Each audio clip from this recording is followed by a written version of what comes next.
go ahead and get going then. All right. So this is the March 4th, 2020 meeting of the Triton Regional School Committee in the Triton High School Library. The meeting is at 7 p.m. This meeting is being audio and video recorded, and we have a first for the committee after having approved a policy that allowed for remote participation per the Massachusetts Open Meeting Law last year. So we can just all wave to Erin. Erin Berger is on the phone. I'm obligated to notify you of that fact. She is participating via our remote participation policy. I need to ask Erin if she can hear all of us. I can. And excellent. Can all the committee hear Erin? Yes. All right. Excellent. So we've cleared that. I'm going to read aloud our vision statement. We're a community of learners known for our unwavering commitment to meeting the needs of all students. Through the adoption of best practices and our active partnership with families and the wider community, we're united in supporting the development of engaged, successful, responsible, resilient learners. Students will be well prepared to be ethical, empathetic, and contributing citizens. And I apologize, I'm not sure if I said that this meeting is being audio and video recorded. I might have gotten ahead of myself a little in the excitement about remote participation. If you could please stand for the Pledge of Allegiance. I pledge allegiance to the flag of the United States of America and to the republic for which it stands, one nation, under God, indivisible, with liberty and justice for all. All right. So I feel like every chairman's comment for the last, I don't know how many meetings, I've talked about how the budget process has come along and what we've done so far. So suffice to say, at this point, I think we've been working on it for a few months diligently, and we've come to the point where we have a tentative budget, and we are into budget deliberations.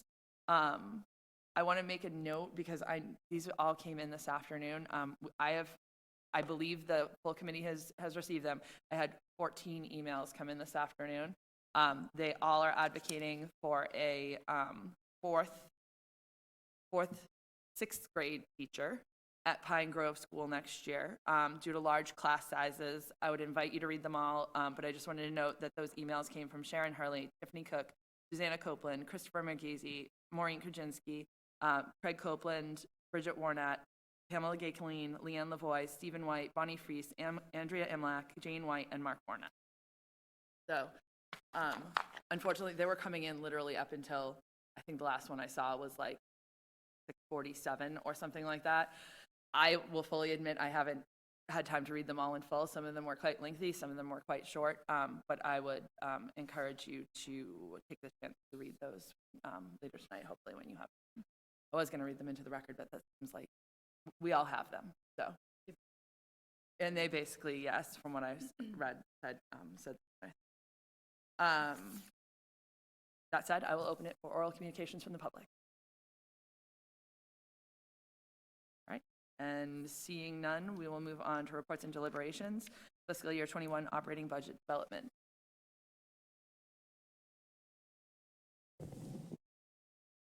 Super loud. So we have no new information. Obviously, we had the hearing last Wednesday. We had our DCC last Thursday. With our member town officials, selectmen, finance committee members, one town administrator there along with school committee members. Got some feedback, not extensive feedback from the towns, but obviously there seemed to be support for the current budget in regards to the needs. And I don't want to put words in anyone's mouth, but it was a struggle, but ultimately, the numbers could be supported, but the towns would certainly welcome any relief if we do get additional revenue. So the only new information I would give to you tonight, and it's not a hard, firm number, there were 5 potential revenues or expenditures that could yield better numbers. It was the expenditures for special education out-of-district tuitions, special education transportation, and then as far as revenues, it would be regional transportation reimbursement, charter school reimbursement, and then the new reimbursement we're getting through the Student Opportunity Act for special education transportation being rolled into the circuit breaker calculation. There was also a sixth that was added to the list. Paul mentioned the fact that the teachers and instructional assistants are still in negotiations. So that placeholder being held is a number that could certainly change as the contract is settled. Except for the only one that we are comfortable at this point adjusting is the reimbursement for circuit breaker transportation. We did a webinar a few weeks back, and the number isn't exact, but somewhere in the vicinity of 100, 120, 130,000 that we would get in additional revenue. We have yet to see anything from the Department of Ed that says this is real, here's the number, here's what you can expect. However, using the worksheets that the Department of Ed develops, that would be what we would receive for additional revenue. I still believe, and we've had this discussion, Narissa and I, looking at the numbers for the current funding levels for circuit breaker, I don't believe there's enough money there to fully fund circuit breaker at 75%, and also add in this first year phasing in special education transportation. The number would be, the estimate early on was another $22 million to fund that first year. However, in meeting with our representatives so far, and there'll be other meetings I'm sure, this was the one carrot that folks like Triton and 57% of the districts in Massachusetts who receive no additional Chapter 70 funds through the Student Opportunity Act, this was one of the major driving forces to say we need to get something out of this, and this was the funding. So the legislators that we met with, Representative Hill specifically, was emphatic to say that this is absolutely something that, whether through the budget process or a supplemental budget process throughout the course of next year, that funding will absolutely become a reality. So at this point where we stand today, I don't feel comfortable with special education tuitions. We've had some discussions. Dave has been at several meetings. There's some positive trends, but then there's also, in the last couple of weeks, there's some negative trends that would likely eat up those savings.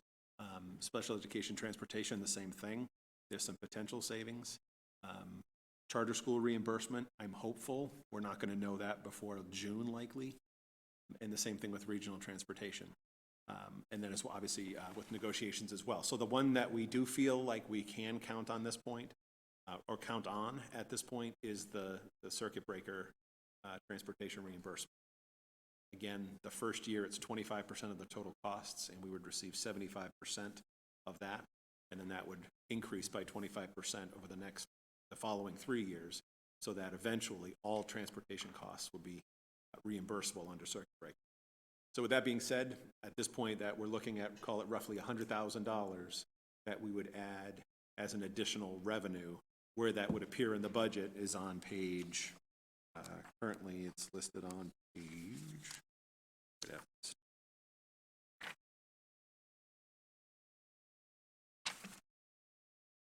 medical, it's on page 37, where it shows current special education out-of-district tuition costs of $3.2 million, fiscal 21 circuit breaker revenue of $1.119. We would make that figure 1.219, which would then drop the out-of-district tuition line by $100,000. Then there's the discussion about should it drop the special ed transportation line. So there's semantics to figure out, but ultimately it would be a new revenue that would drop the overall expenditures for special education tuitions for transportation. So other than that, we have no new information to report. Certainly be happy to answer any questions and continue the discussion from where we left off last week.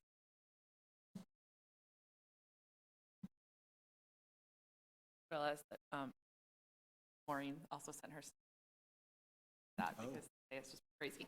Let me boot up my laptop real quick unless you have it. Have it handy. Good question.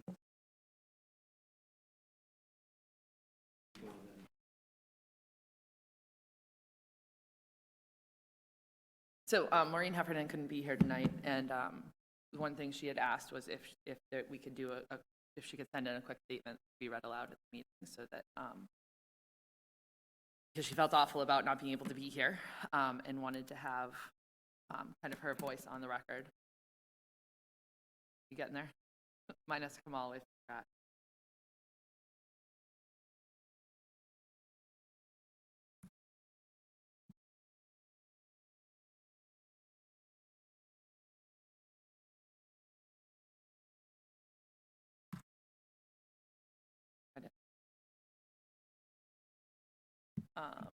So this is what Maureen wrote.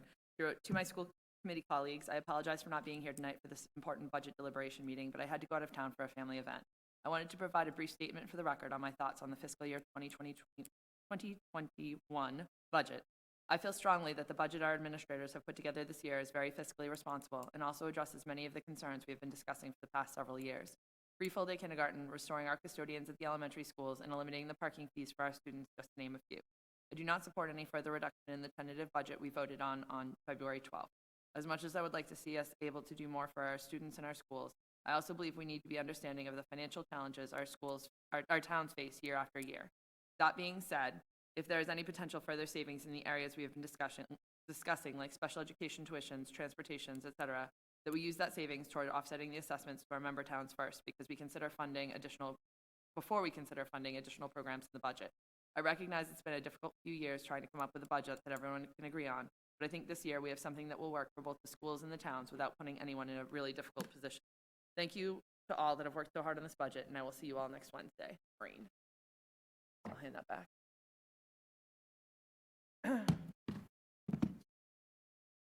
Now I think we finally covered all the bases. So I'll open it up for discussion. I would start first, I guess, with any additions or changes from the tentative budget, and then we can talk briefly about the revenues, new revenue assumptions that Brian brought up. So, Dina? Thank you. I believe when we were discussing the tentative budget and reading the school council minutes from Pine Grove, it was mentioned then about the need for the additional 6th grade teacher, and we have gotten 14 emails tonight, as Narissa noted, and had people here the night of the public hearing advocating for that. And I am curious as to what the administration's position would be on using maybe some of this windfall, so to speak, lack of a better term. You must work for the Boston Globe. Yeah, exactly. You know, to try and reduce the class size for that incoming 6th. I would say two things. If we were talking about, so the 6th grade teacher was certainly in the mix with discussions about math specialists. We talked about a BCBA at Pine Grove specifically, social worker elsewhere. We talked about math specialist BCBA. There's another position we talked about in relation. So if we were talking about prioritizing because there was available funds to add something back, I would say the 6th grade teacher would be in the mix for that discussion. I think given where we are today, given the fact that we spent considerable time going through this list to come up with the priorities, the 4 new items and 4 restorations, those have the largest wide-scale impact across the entire district. Full-day kindergarten touches all students. Parking fees, most juniors and seniors. Special education at the teacher at the middle school, we talked about the fact that is something that has very quickly gone from we really should to we absolutely must, based on needs coming from all of the 6th grades over to the 7th grade. So it would, in my mind, from what I took away from the discussion last week with the DCC, again, Neil Harrington said very, very clearly he's supportive. I mean, he called out specifically full-day K, reducing student fees, and said that the town could support it, but it's $200,000 plus, more than all of their new growth and Prop 2.5 increase. So with that statement, to have the towns combine those two statements to say this is going to be an extreme struggle, but also say we support this, I feel like the only prudent thing to do is, I think it's similar to the words that Maureen used, is to respect that, appreciate that, and move forward with the budget as we have right now. So I would suggest, my recommendation would be that 100,000 reduce the assessment. So that would reduce Salisbury's assessment to roughly 900,000. Rowley's, I was just doing that math, would come down about 32,000. So what is that, roughly 457? And Newbury would come down roughly 29,000. So they would go about 495. I'm doing that math quickly. So that would be my recommendation. Can I play devil's advocate here? Looking at the class sizes, though, compared to Newbury and Salisbury, I can understand these parents' concerns. I did briefly read the 14 emails while I was waiting for the meeting to begin tonight, and there was at least one, possibly two emails that I can recall offhand that said they would be looking possibly for placing their child in another district if this is not looked at seriously, and I'm assuming by extension that they get another teacher there. I don't know what the makeup of this cohort is. I know that there are some classes that have more, shall we say, challenges than others, and like I said, I have no knowledge of how this class plays. But I understand the town's concerns, I truly do, but my job as a school committee member is to advocate for what our students need, and I know it angers people around this table, but I'm going to say it again, we are not hitting that mark, and it is not our fault, it's not the town's fault.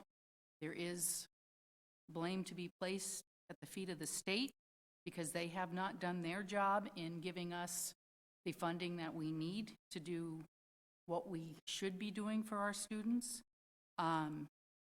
So I'm just putting that out. I would agree with you wholeheartedly that there is a need, absolutely. I think unequivocally, whether in those 14, 15 emails or the parents who came here to speak, or just speaking in general and knowing, having been a teacher myself, I don't doubt the need, and I don't believe that you should do anything other than advocate for the needs of the district. I guess I would say my job is to ultimately end up with a budget that benefits students. And if we have a budget that is not supported by the towns, that will have a detrimental effect across all schools, all grade levels. And so I believe you do need to do your job. I need to recommend to you based on what I think is feasible and what ultimately will result in a budget that the towns can support and will support. Can and will are two very Linda? So that was a good lesson. So if your microphone gets feedback, if you just hit the button, that might have been me, sorry.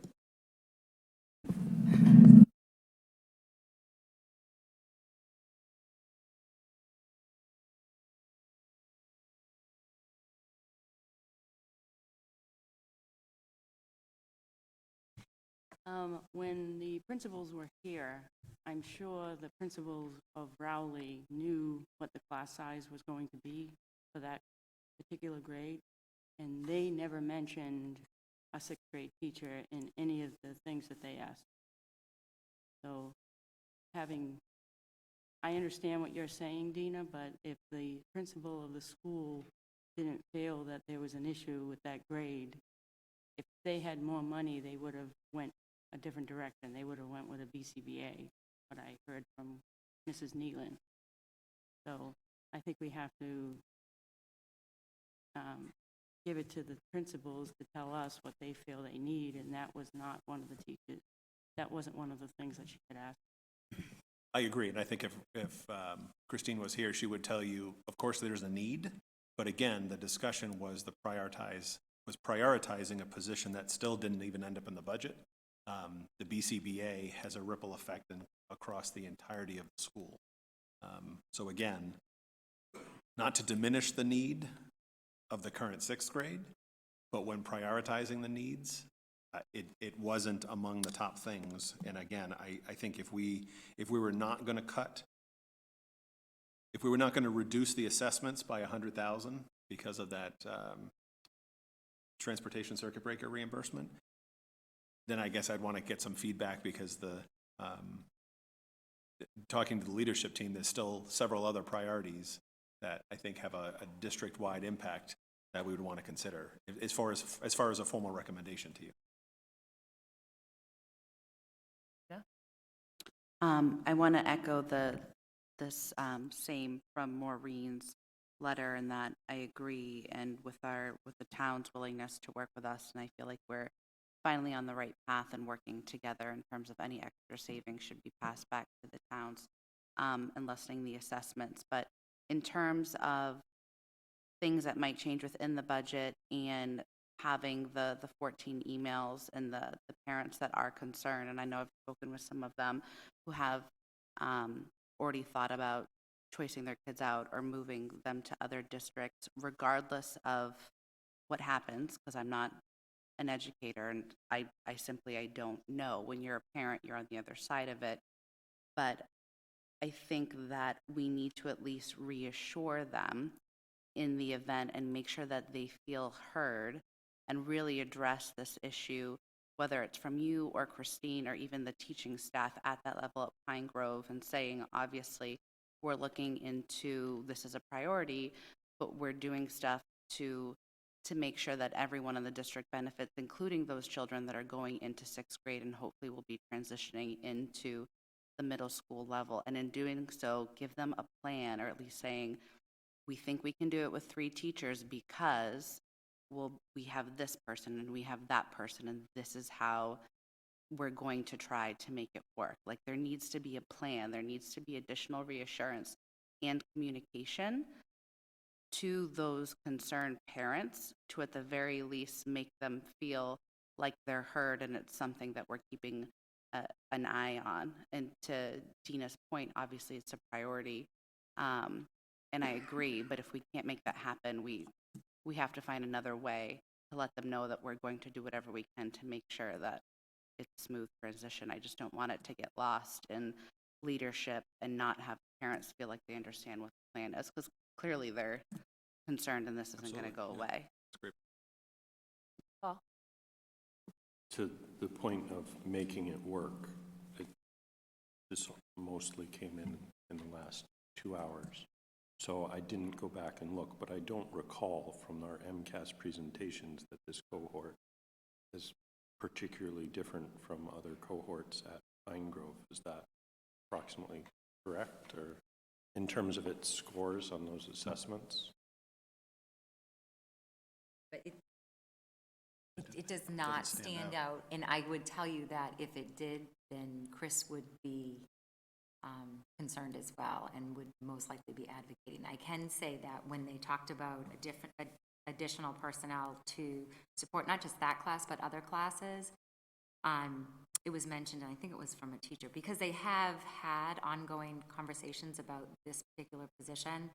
And one of the response that I thought was really addressed the fact that you can have a class of 20 students, but if you have one student who has specific challenges that impacts the entire culture of that class, that's concerning. And if you had a BCBA or additional support in that respect, they could work with that child. So sometimes it's just not the numbers, but it's the makeup of the class. And I do believe, from, like I said, being present when they've had conversation, that some of those challenges did not exist in those particular classrooms. Because I can say that we have a process that starts like with the teachers and includes parents with their advisory council. And I know that they've talked about this often. And Chris has gotten feedback from teachers, from parents, and as Brian said, yes, it's a need. We certainly have needs out there. We just unfortunately cannot meet them all, so we have to prioritize. But I do like what you had said, Tina. I think it's really important to keep communication open with the parents so that they feel their students are being supported and are in a very successful environment, no matter how many students are in it.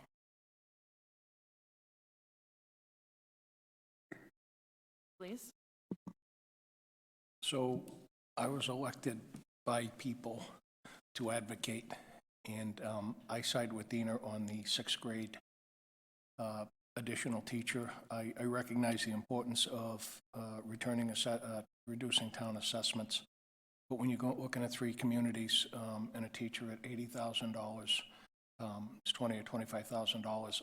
I question why we have a public hearing if the notion is, Brian, that our budget is already set. If that's the case, then let's not have a public hearing. I'm deeply concerned about choice numbers. I'm deeply concerned that this will be put out on social media as a community that doesn't care about class sizes. And I don't want to see the impact that might have down the road. From personal experience, my daughter Rachel graduated in 2018 when she was at Pine Grove. I don't know if it was 5th or 6th grade. She did go through a very large cohort. And I just think, to Kim's point, yes, there can be cohorts and classes that are very strong, and they don't necessarily need smaller class sizes. But I just look back at Jane White came. She was the second speaker the other night, and she is an educator. And she really pleaded with us, not for her own reasons, but to reduce the class sizes. The other concern,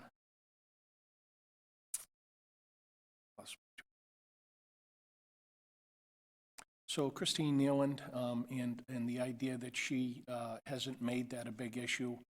Obviously, I respect Christine with what she's done over the years, but I think the practicality of a building head such as her is that you only have so many teachers, and there are only so many slots. So the idea of going out and either acquiring a new one or moving a new one around, it's not as simple as that. And I'm not suggesting that conditions whether she comes to us and asks for an extra position or not. But I think at the end of the day, we need to advocate on behalf of the people that elected us and give these kids their due. I think when you couple that with the amount of the reduced assessment that the towns would end up getting, it doesn't pass muster for me. And so I think you should consider it. Erin? Thanks, Narissa. She's sleeping. I think she just muted I herself. do just want to say that I echo a lot of the comments that have come out on both sides of this. I do have concerns over the class size, but I believe that this is one of the questions that we had asked Jean while she was at the table, and she did indicate that there were other priorities that she would have selected over that additional teacher. And like Brian had mentioned, maybe if we are considering spending that money, we need to revisit that.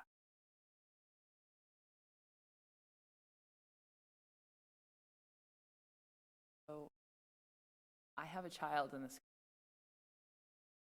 and I am going to sit this one out because I cannot object.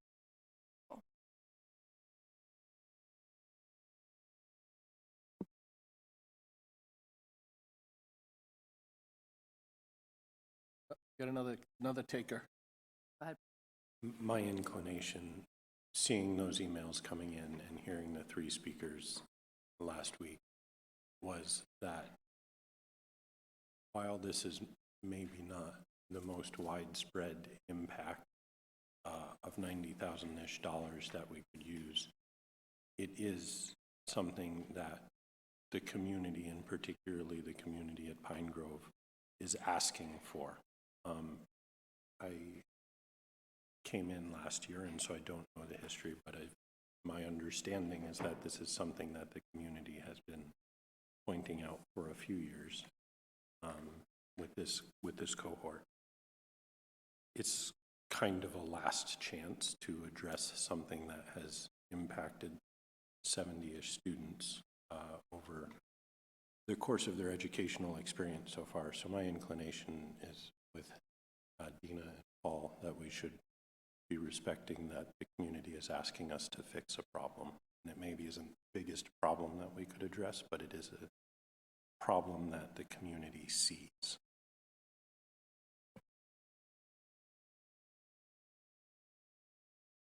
Just to piggyback off of what, a lot of piggyback going on.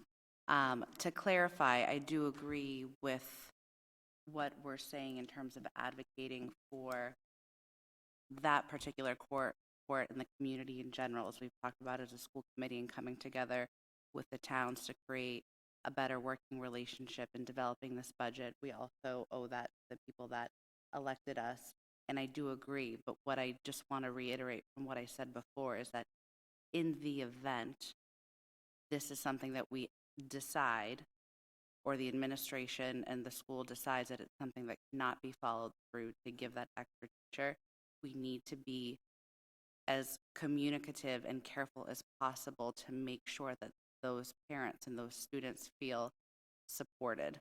And we may lose some or not. We can't, there's only so much we can control at that point. But if it's not something that we can actually do and give back, we're going to have to be really careful, because I know a lot of those parents too, and they've been 1 foot out the door for some time now. So this might send them over the edge, which is fighting against what we've been fighting against with school choice outnumbers. So I just wanted to say that how we handle it, even if we can't come through, is also going to be really important. It's not just something that we can drop, say we can't do it, that's it.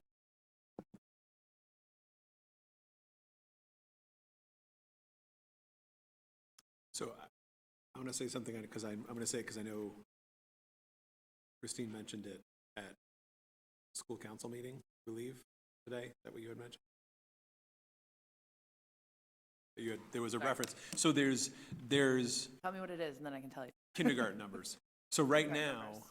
the kindergarten numbers are very low at Pine Grove. So there's shifts that could happen. So I just to put out there, I don't want to put anything on the table to say anything concretely. But as those numbers shift, if there is less of a need for kindergarten section, the cost would not be, it would be the loss of, the impact would be the loss of revenue from the full day section. So it would be a lesser impact. It wouldn't be, so the 90,000 that you referenced, I'm assuming that that's a teacher that we're removing from Salisbury, that position could be transferred over to Pine Grove, as far as the position, and obviously. But there is some potential play. I don't think it's gonna resolve itself as far as pay numbers in the next week. Maybe have a little more clarity. Maybe we will. So we might have a little more clarity. So that could be some impact. It might, in fact, be clear. That could free up a portion of a position or what have you that would make that 6th grade teacher not a 90,000.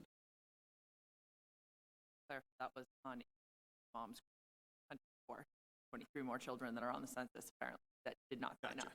So she was kind of putting it out to the public to say, if you have a child that should be in this cohort and you have not signed up, can you please do both?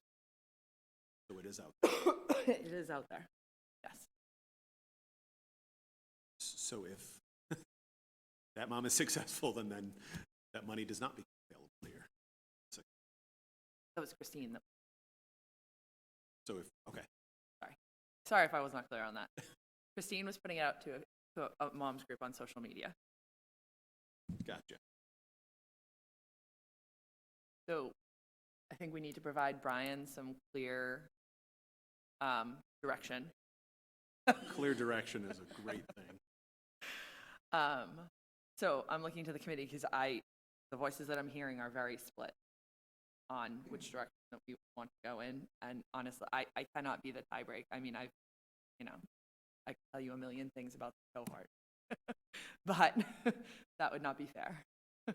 And, I mean, I guess the one thing I can go back to is that Christine asked when they were brought to 3 teachers, Christine came back and asked for a 4th teacher, and we were unable to grant that year. And she referred to them as a high needs cohort in that year. Maybe her estimation of that has changed, but at the time that would have been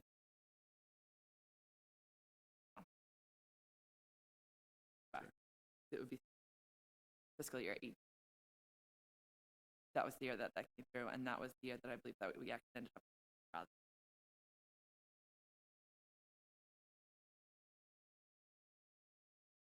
So, I mean, yeah, Paul or Tina. Which goes back to the point that Paul made. So to be clear, I don't know how clear I can be.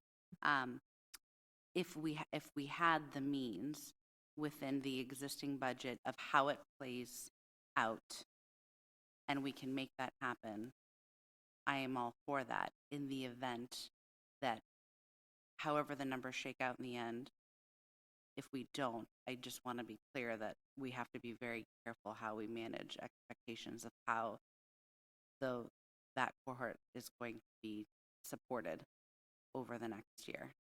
But I am in support if there are funds within the existing budget based on savings, that we do use that to help Pine Grove.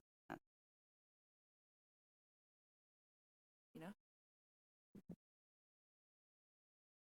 Whether it be a teacher or the BCBA, if that is higher on the priority list, if that is feasible to do for Pine Grove, I would like to see that happen. I mean, I am concerned about these students, especially in light of what Narissa has shared about that cohort being needier.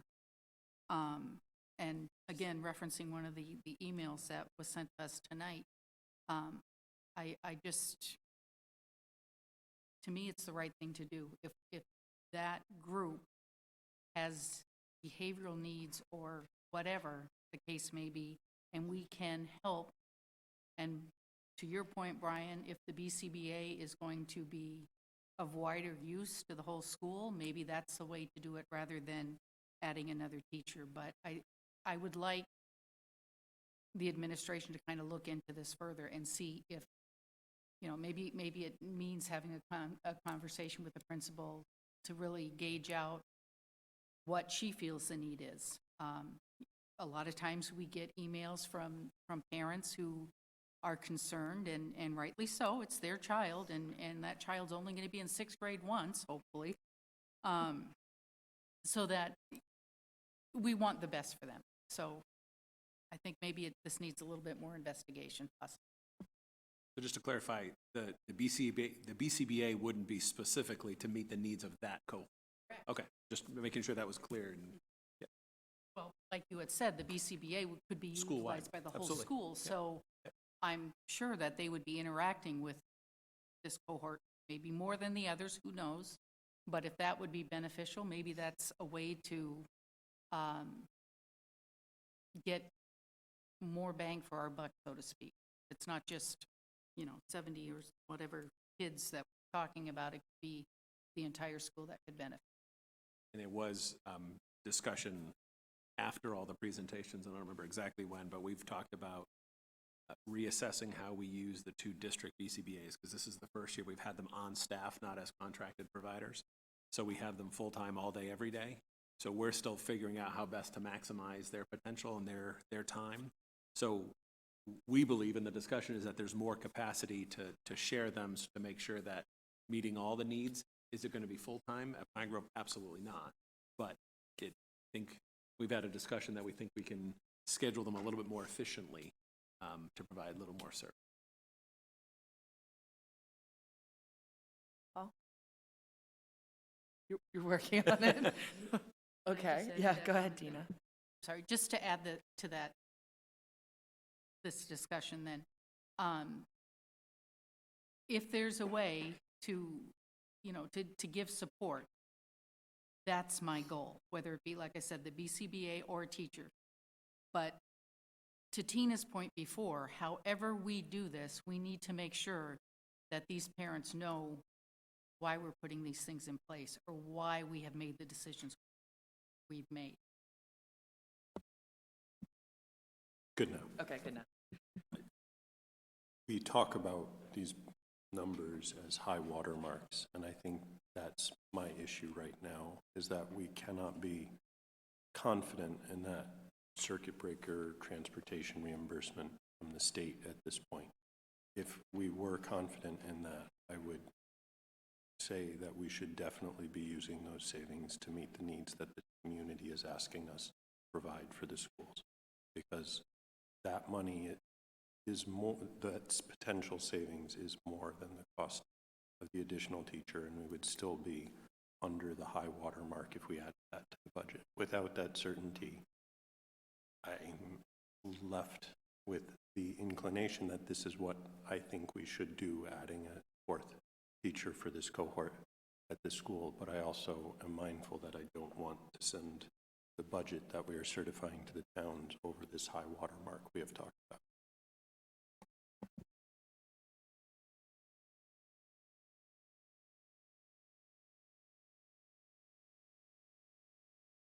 Else?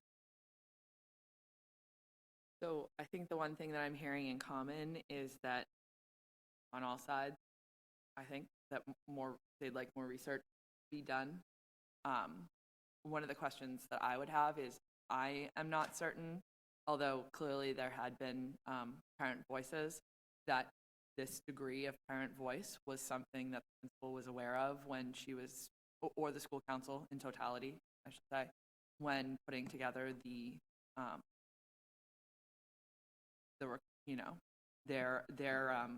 school budget, and I don't even know if she's aware of it at this point, because these were sent to the school committee rather than being sent to the principal in general, because I actually had to turn around and forward them to Brian, some of them, because he wasn't copied, and it only goes to the 9 members on the school committee when it's sent to that address, and I wanted him to be aware of that before we walked into this meeting, rather than finding out about it at that time.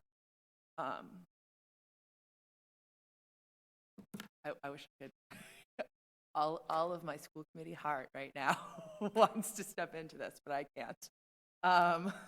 So I guess that said, I need something, of course. She can vote. She's not part of the quorum, but she can vote. I just have to do a roll call vote. But that would make me the tiebreaker, and I'm adamant that I'm sitting this one out. I don't think you need to vote.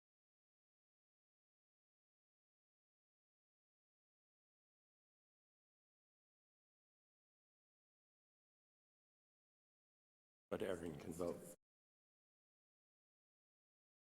So minus Narissa is 6. But if it was 3-3 and then Narissa was Sitting it out. sitting it out, it could end up 3. So I don't think you need to vote on this. I think I'm hearing what you're saying. I mean, I think the message is clear. The 6th grade teacher is a priority. Hear your concern, Paul, about how we get there. Share the concern, but we think back that 6th grade position a little more. If those census numbers are not accurate and those students are not actually coming, then could there be some capacity there where there's a position that could be moved and the actual cost implication less than funding a new full-time.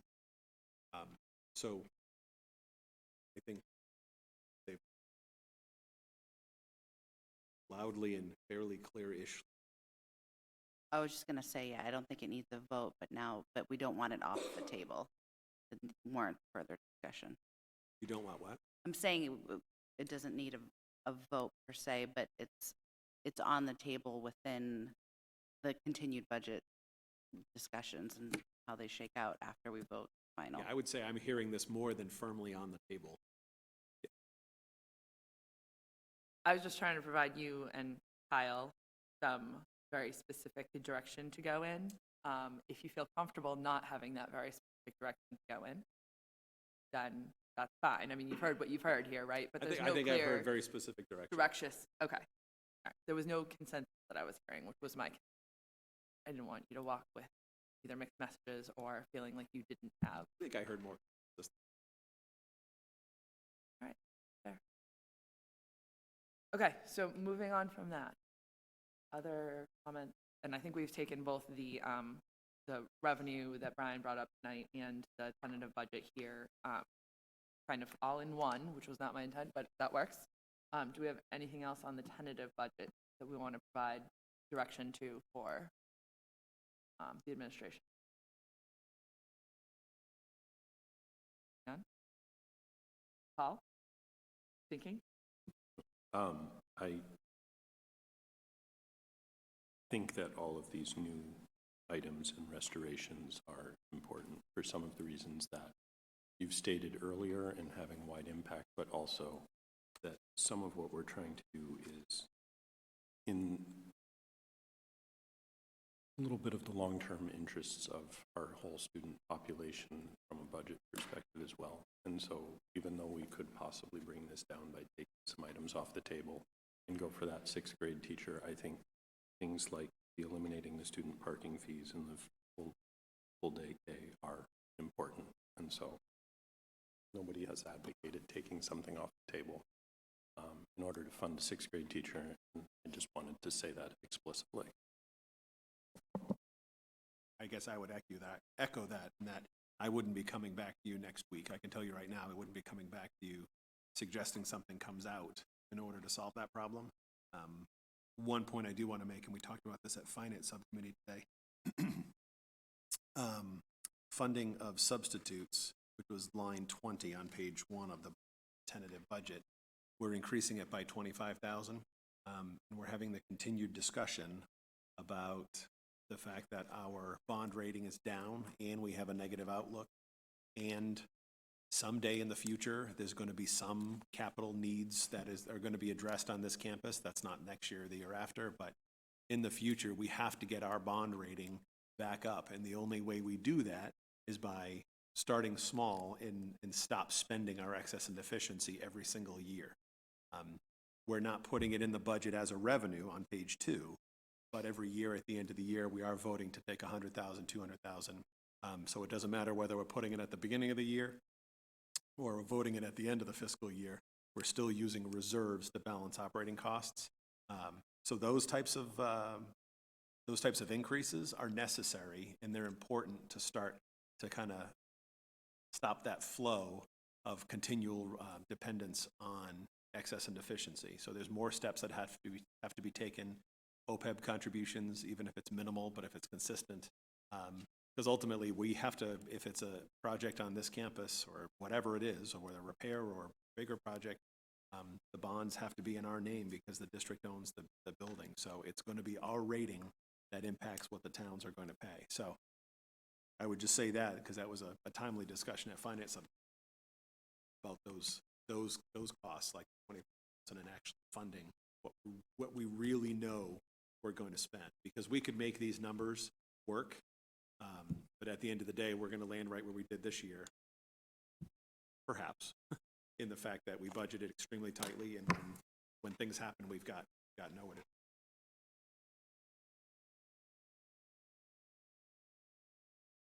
Paul? Just want to make a suggestion, Brian. I mean, as the governor's budget gets closed out or finalized towards the end of the fiscal year, if there's any excess money, obviously addressing the town's assessments would be helpful, but you know, if the committee could consider maybe just allocating a percentage of that, there is excess money to OPEB, that might be helpful, just to come out with a percentage and deal with it that way. The other thing I wanted to address without getting it specifically is just that correspondence that Narissa had sent to you and I about how to fund OPEB in the future. I think that would be a very real issue to really go through in 3 years from now. Absolutely. Absolutely. Our OPEB liability is currently $85 million. It's not something we're going to tackle quickly or anytime soon, but we need to start putting a consistent contribution towards that, make a statement to whatever Moody's or other rating agency that we're serious about long-term health. Other questions or comments?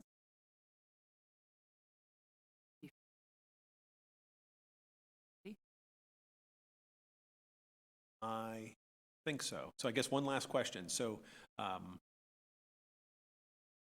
if we think we're going to get potentially more regional transportation, perhaps some more charter, maybe some Chapter 70,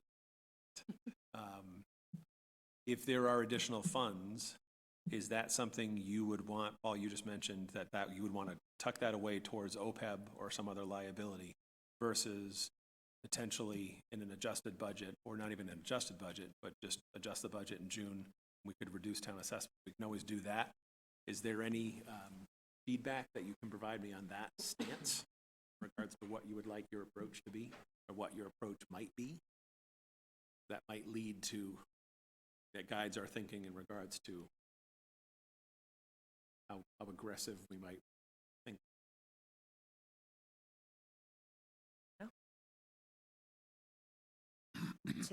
To that point, I would say I have complete faith and trust your judgment as educators and leaders.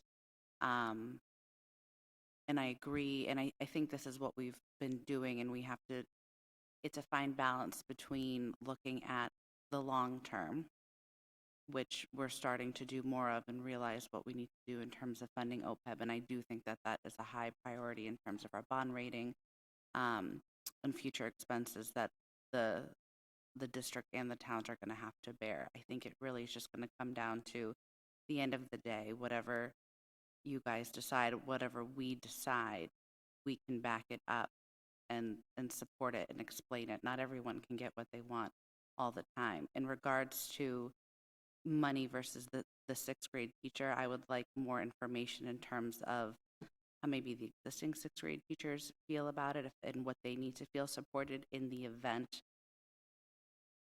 we decide that you guys decide as professionals with Christine and with Pine Grove that you feel that the incoming sixth grade class can be supported, then maybe that money is going for BCBA, or that additional money, instead of going back to the towns, that percentage is going to fund OPEB. There's going to be a fine line. I guess I'm just saying I do trust your judgment. I think it's just a hard line to straddle, but I see the future impacts on both sides in terms of funding OPEB with any extra funds that we have, and also caring for the students right now. Sorry, that's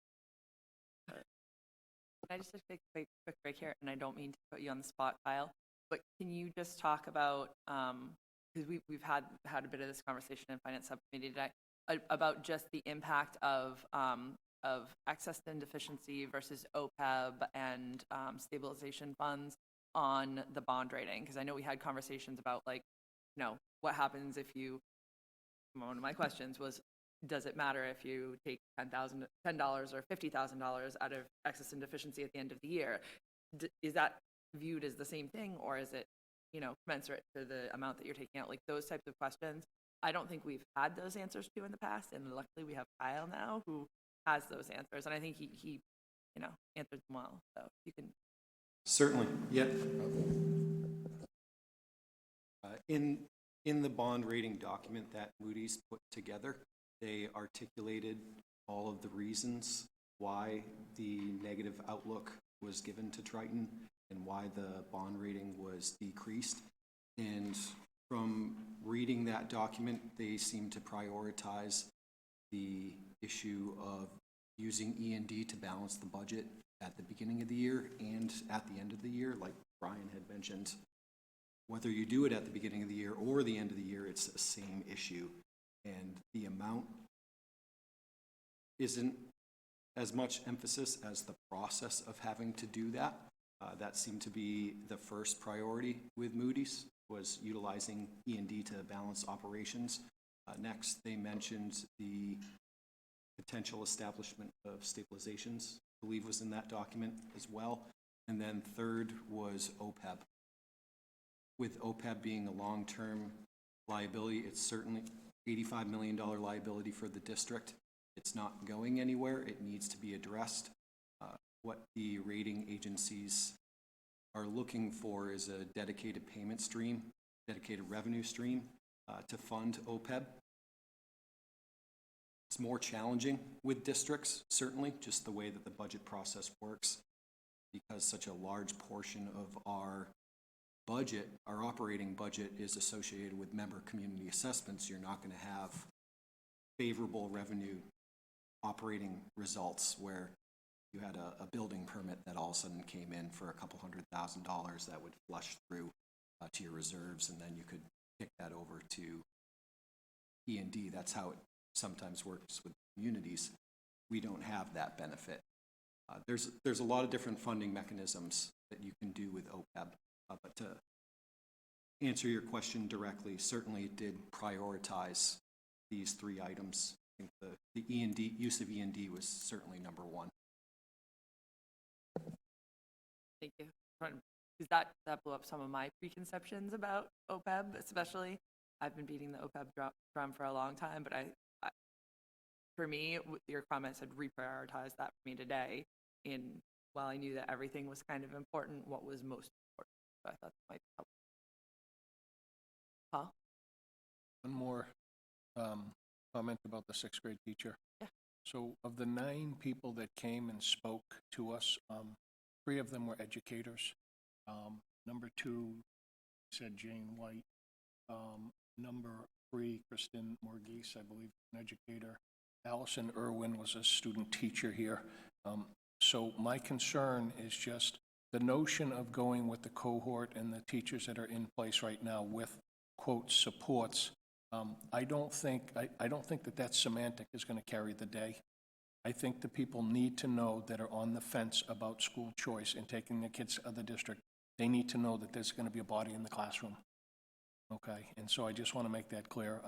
These educators know what supports mean, and they all talk. And I'm deeply concerned, and talk about you for a moment, Dina, because you're the grand lady or grandmother of the group, if you will.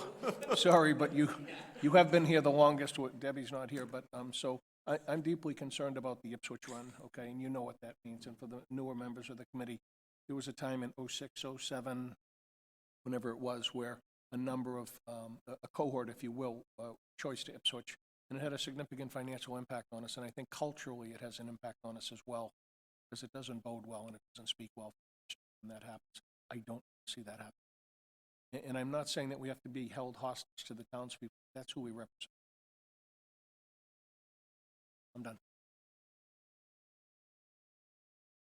Any other comments on OPEB or the other things?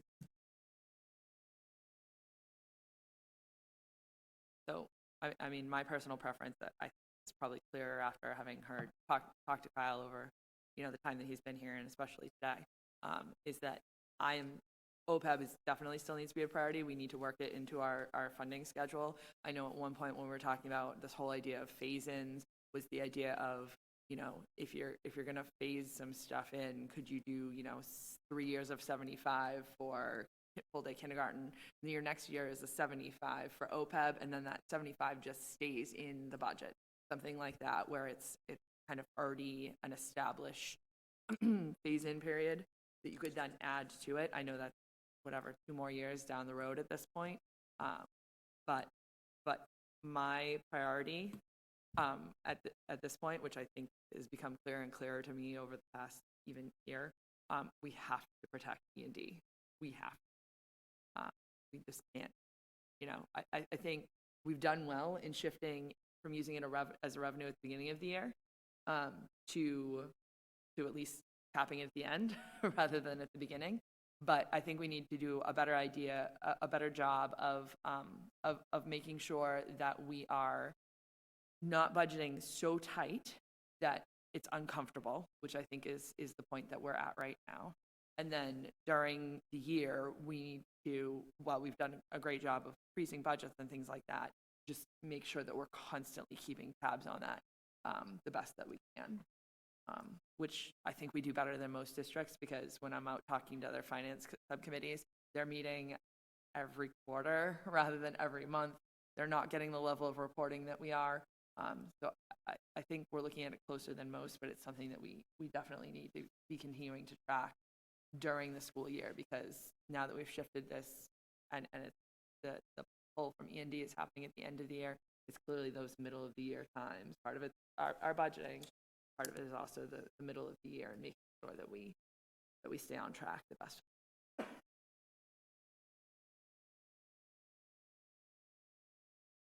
Aaron, are you still there? I am still here. I don't have any additional comments right now, Narissa. Thank you. Okay, just wanted to make sure you were part of that conversation too. Thank you. Pretty well. It does work pretty well, actually. Better than I A was. lot better than I dreamed about. Yes. Yeah. All right. Anything else you feel like?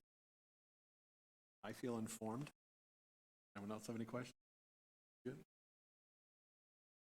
I want to just ask for one data point, which I had thought about a while ago. This is in regard to that sixth grade teacher, because I think this also informs the conversation. The middle school has average class sizes of 19 next year, according to the budget report that that the principal put forward. But I'm pretty sure, if I remember correctly, that when we changed the schedule, it also caused some fluctuation in class sizes that weren't there before. I believe they were more uniform. Am I remembering this correctly? That they were more uniform prior to the class schedule change than they were after the class schedule change happened? Yeah, so when you add any electives or interventions, you're going to inherently end up with class sections that are more like a high school, where you have some cohorts, but it's not classes with larger class sizes and some smaller class sizes. So there are currently some smaller class sizes and some larger class sizes now. There's also an ongoing discussion about the continued use of the schedule, which whether we break it over 5 homerooms, if you will, or 4, and have that 5th period or class be available for electives and other options. That would also drive up the kind of core average class size to the low 20. So it's not clean, Right. like an elementary class where we say 19, 19, 19, 19. Absolutely not. And that's what I was going to ask is there, I'm knowing that 19 is not really 19, is there a better way to get a sense of what's going on in the middle school? Because one of the comments that was made was that the class sizes that are in the current 5th grade are not unusual for a middle school, and that traditionally middle school, a 6th grade would be a middle school grade. And I'm just curious about that transition at Triton, since that was not, that commentary I don't believe was specific to Triton. I believe that was like generalization. I mean, I guess it would say that it would vary. So Is it, I guess, currently, I would say mid-teens to low 20s. Yeah, a couple, I want to say there's a couple mid-20s. Not, were you about to say 30? No, Yeah, nothing that's what I was approaching. And I don't think, quite honestly, I don't think, it might be a couple 25, 26s, but that's even, I think at the high school level, more of a rarity. Okay. Thank you. So there are some, but it's not the norm. Okay. She said I wasn't. And I'm going to pull some addition, Okay. now that I'm thinking I've got all these points. I Should see this notes over here. be here It's quite impressive. All right. Any further commentary from the committee?